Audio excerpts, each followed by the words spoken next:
In an age awash with misinformation, one might imagine that journalists, those vaunted truth-tellers, would tread carefully when discussing the world's most combustible conflict. Yet Piers Morgan, the self-styled sheriff of fake news, has become something worse than uninformed. He's dangerous. Night after night, Morgan delivers Gaza monologues dressed up as moral clarity, but they are little more than agenda-driven theatre. Beneath the dramatic sighs and thunderous interruptions lies a venomous narrative that Israel is inherently brutal, that Jewish suffering is conditional, and that anyone defending Israel's right to self-defense is complicit in genocide. Let us take a scalpel to the myth and lay bare the facts. Morgan has abandoned journalism for performance. On one now infamous segment, he invited barrister Natasha Hausdorff to discuss international law and Gaza. She was interrupted more than 60 times in under 10 minutes. Viewers witnessed not a debate, but a public flogging. When she calmly corrected Hamas-provided statistics, Morgan accused her of lacking empathy, because in Piers' world, facts are offensive, and emotion wins the argument. This is not interrogation. It is browbeating masquerading as bravery. For months, Morgan danced around the word genocide.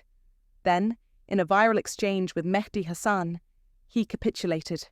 Without legal basis, without examining intent, scale, or context, he declared it plausible that Israel is committing genocide. He did not cite the 1948 Genocide Convention. He did not mention the ethnic cleansing of Jews from Arab lands, nor the stated Hamas goal of eradicating Jews globally. The pivot wasn't legal, it was viral. He smelled the clicks and went all in. According to the IHRA working definition of antisemitism, applying double standards to Israel not expected of other democratic states is anti-Semitic. Piers Morgan doesn't just apply double standards, he builds entire broadcasts around them. Russian bombings in Syria that level hospitals? Barely mentioned. Sudan's mass civilian slaughter? Irrelevant. Hamas's documented war crimes? Footnotes. Israel retaliating after 1,200 of its citizens were massacred on October 7th? Apparently a genocidal regime. If Israel's actions, in defending itself from a genocidal terror group embedded in a civilian population, are uniquely unforgivable, while worse atrocities by others pass with a shrug, what conclusion are viewers meant to draw?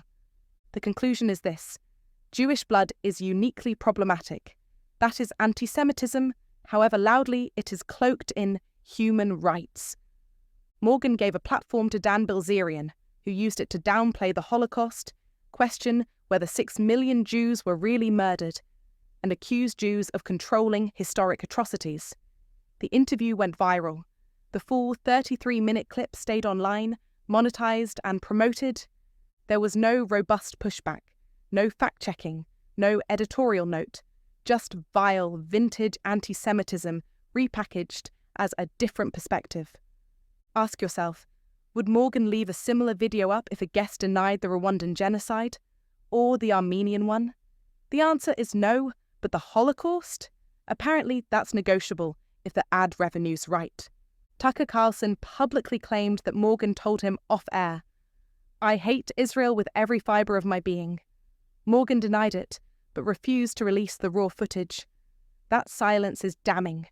Even Israel's Minister for Diaspora Affairs publicly called Morgan out, challenging his credibility. It's not hard to believe. The vehemence with which Morgan targets Israel, his tone, his facial contempt, his selective memory, all point toward a personal animus he struggles to conceal. Morgan freely invokes the Holocaust when criticizing Israel, but balks at recognizing the raw anti-Semitism spewed by Hamas, student protesters, and online mobs. When Jews are targeted, he demands perspective. When Palestinians suffer, he demands tribunals. In this warped moral calculus, Jews are either aggressors or footnotes, never victims, never equal. So, is Piers Morgan anti-Semitic? Let us dispense with euphemism. He platforms Holocaust denial. He whitewashes Hamas. He applies a separate moral code to the world's only Jewish state. He repeats unverified death counts like a propaganda mouthpiece. He is accused, credibly, of hating Israel to his core. By the IHRA definition, by moral logic, and by the very standards he claims to uphold, yes, Piers Morgan is anti-Semitic, not in the 1930s caricature, but in the modern guise, polished, performative, and draped in hashtags.